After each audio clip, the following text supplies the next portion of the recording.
My name is Ron Fannin, and I want to share with you my story. I'm fortunate to have been born in a Christian family. I am so appreciative that my folks loved the Lord. They wanted their boys to know the Lord, and they had us in church every Sunday.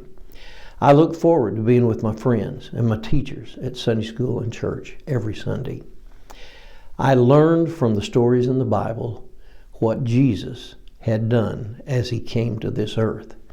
And I learned those stories well because I heard them Sunday after Sunday and time after time. But all of that together didn't make me saved. But I'm grateful for my growing up days in the church. When I was 7 years old, we had a revival. I felt that I needed something in my life and in my heart, and I didn't know exactly how to respond. So I talked to my mom about that one night, and she said, I want you to go back to church tomorrow night. I want you to listen carefully to what the preacher has to say, and I want you to go forward at the invitation time and let the preacher talk to you down front. I listened to the preacher. I was ready when the invitation came, and I walked down front, and the preacher greeted me at the front.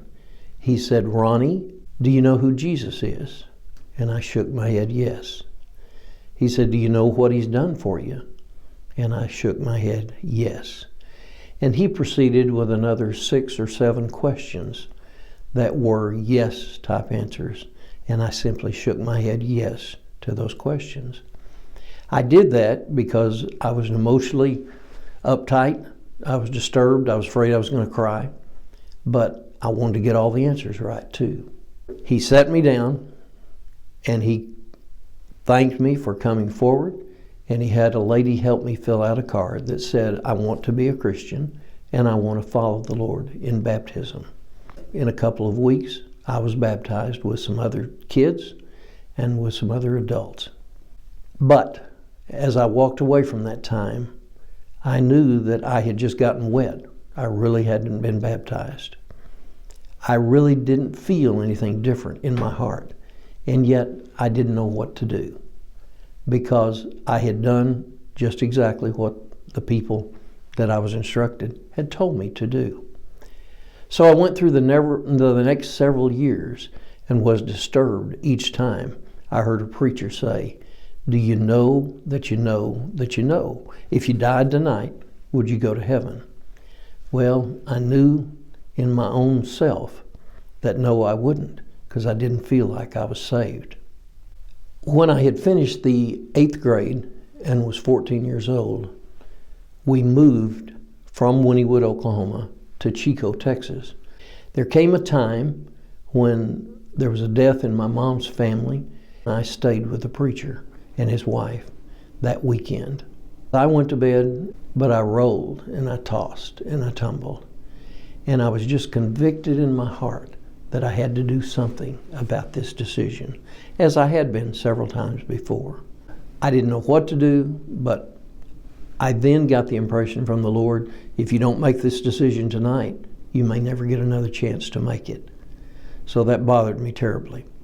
At 1 a.m. in the morning, I woke the preacher up, and I said, Brother Phillips, would you get up and talk to me about being saved? He got up, he put on his robe, and he came, and he shared with me the plan of salvation, and I knew much of that plan of salvation.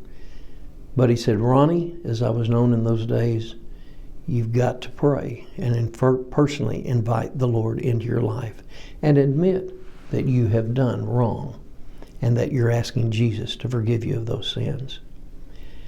I understood probably for the first time that that's the one part that I had missed.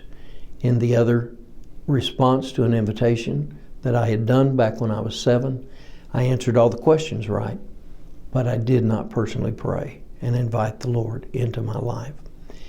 And so that night, to the best of my ability as a 14-year-old boy, I prayed and told God that I was sorry for my sins and that I knew that Jesus had died for those sins on the cross and I wanted him to come into my heart and life and guide me from that point on.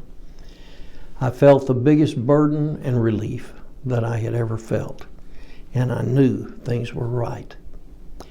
Brother Phillips was very pleased with that decision, even though I had woken him up in the middle of the night. But I said to him, "Can I be baptized tomorrow night?" And he said, "You don't want to wait till your folks get back?" And I said, "No, I want to be baptized tomorrow night. I want to tell the people what's happened in my heart and that I've got it settled." He said, "Tomorrow night we'll baptize you." And so I was baptized, and that baptism, I now better understood, meant that I, Ronnie Fannin, died to an old life in which I was the boss, and I was raised to a new life in which Jesus is the boss. So I encourage you in making the decision, because it's the most important decision in life. But if you would like to know more about how you can also have a personal relationship with Jesus Christ, I want you to watch the video that our pastor has made entitled "The Gift."